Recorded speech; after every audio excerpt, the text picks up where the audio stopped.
Sullivan. First paycheck, huh? You gonna frame it? No way. Hey, this isn't right.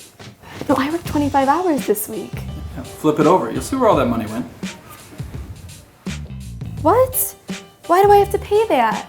You're paying for roads and schools, the military. Well, I thought the government paid for that. And where do you think the government gets its money?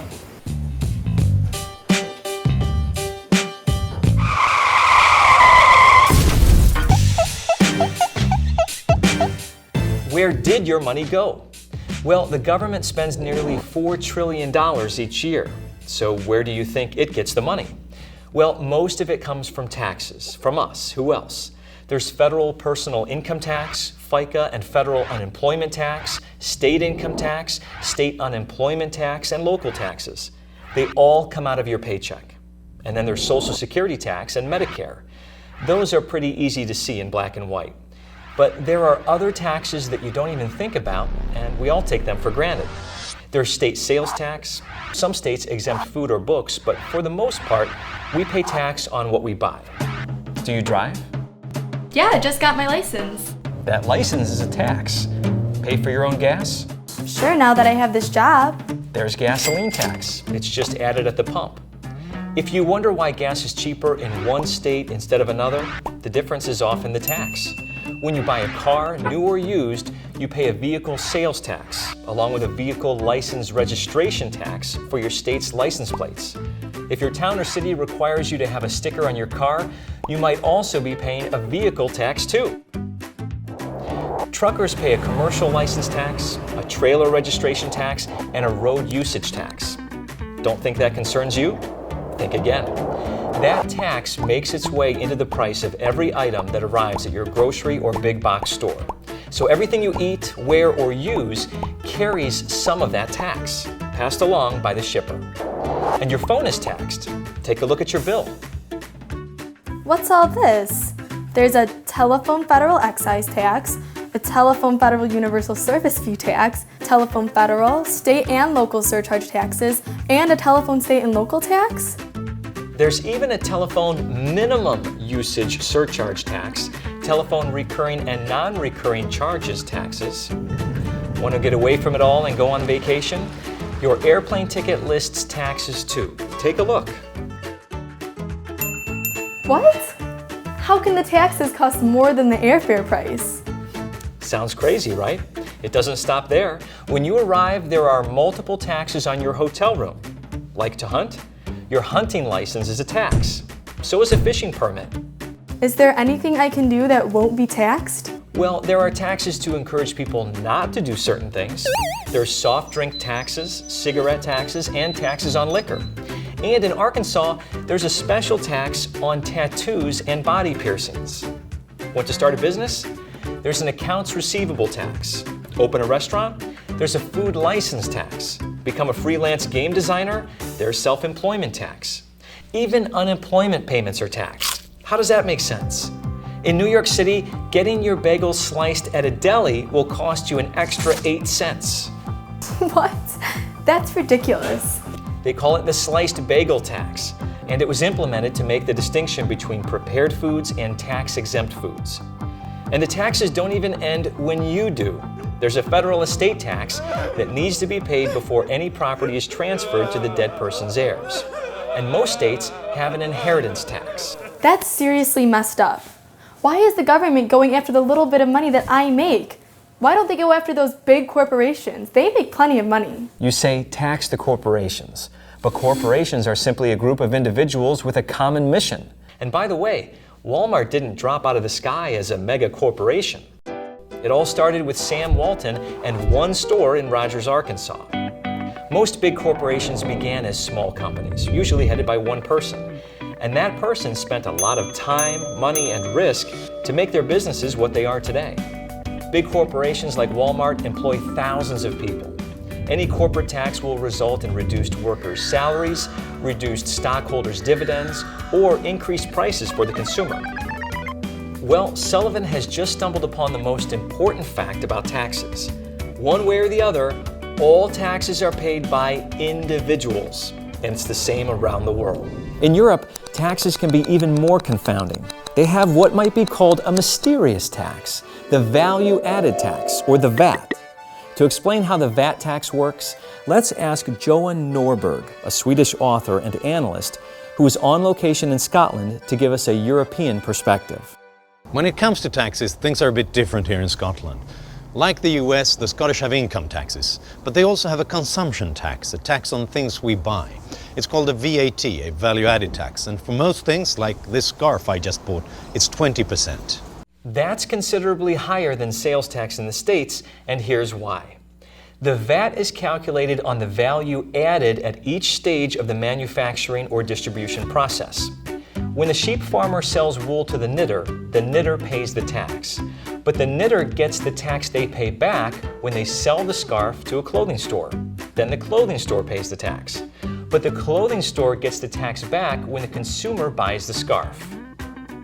Finally, when I buy this scarf, I have to pay the value-added tax of 20%. Which is why most flat tax systems exempt the lowest earners from tax, so basic needs are protected. Here in the United States, we don't have a VAT tax, yet. But we do have lots of sales taxes.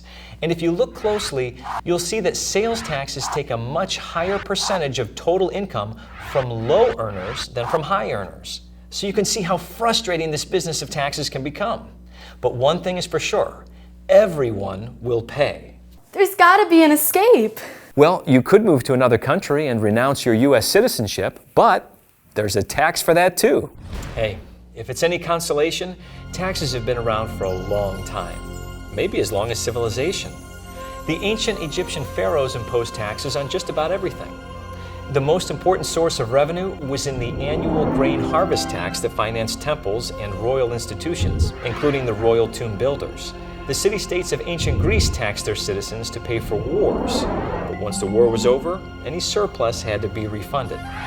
And of course, the Romans must have had a lot of taxes because they had a huge empire and a big government. And their emperors loved to party. Julius Caesar imposed a 1% sales tax. Augustus instituted an inheritance or death tax to provide retirement funds for the military.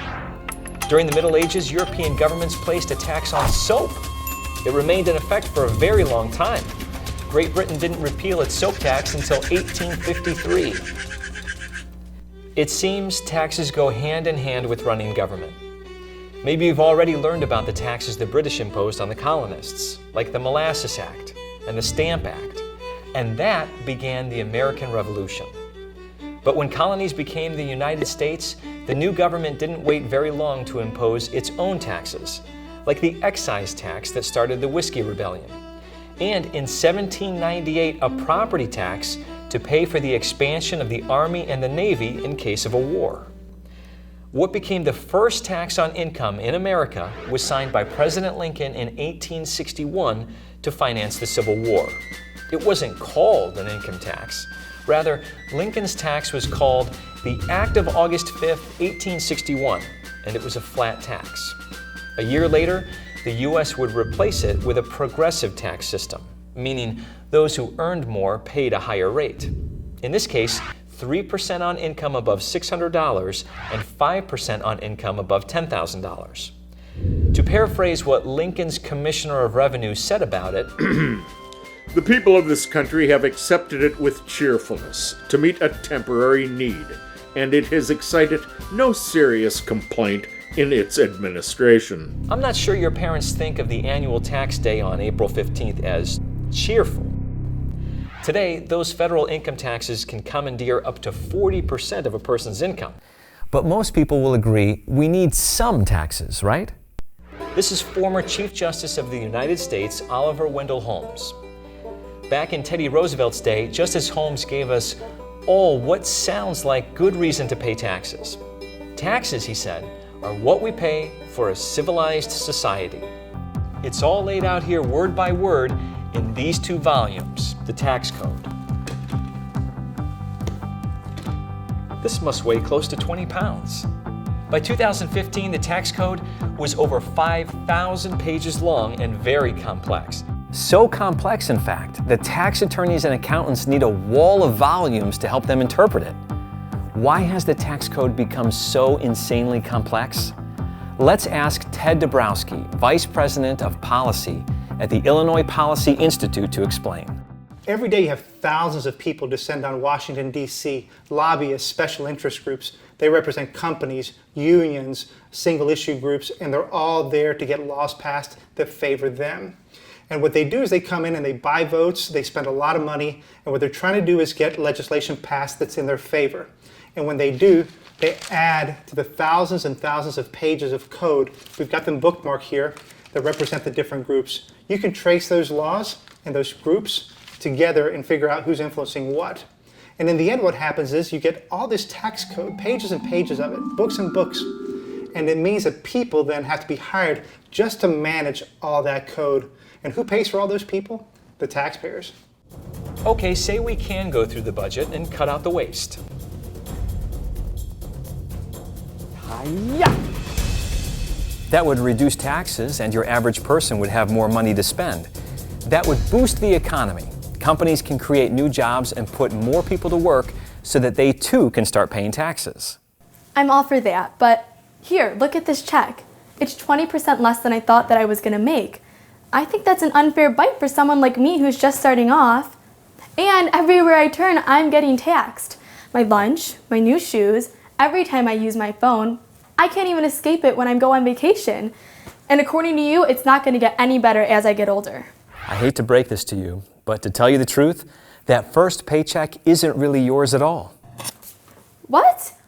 I earned this money. I'm talking about Tax Freedom Day. That's the day when U.S. taxpayers have earned enough money to pay off the country's total tax bill for the year. I'll let Ted Dabrowski explain how it works. American taxpayers pay nearly $5 trillion in taxes to their local, state, and federal governments. So imagine that instead of paying your taxes over the entire year, you are forced to pay them all first to the government before you could keep a penny for yourself. The average American would have to hand over their paychecks for 114 straight days before they could finally keep the money for themselves. That means they'd have to work through April 24th for the government, and only then could they keep the money that they earn. Are you serious? You mean I'm gonna be working for the next 4 months for nothing? Well, not literally, but Tax Freedom Day gives you that perspective of exactly how much time and how much of your hard-earned money you have to give to the government. But if it weren't for all those taxes, our government would have no money at all. Some of that money is essential to running our civilized society. Some is not. Some of that money fuels a great bureaucracy full of red tape, paper pushers, and thousands of file cabinets and computer servers. Each new tax law needs someone to enforce it. So add another desk, add another server, and the more revenue we pay the government, the bigger the bureaucracy grows. And that boils down to an essential question. What exactly should the government do and not do with our tax money? That's one I'll leave you to think about.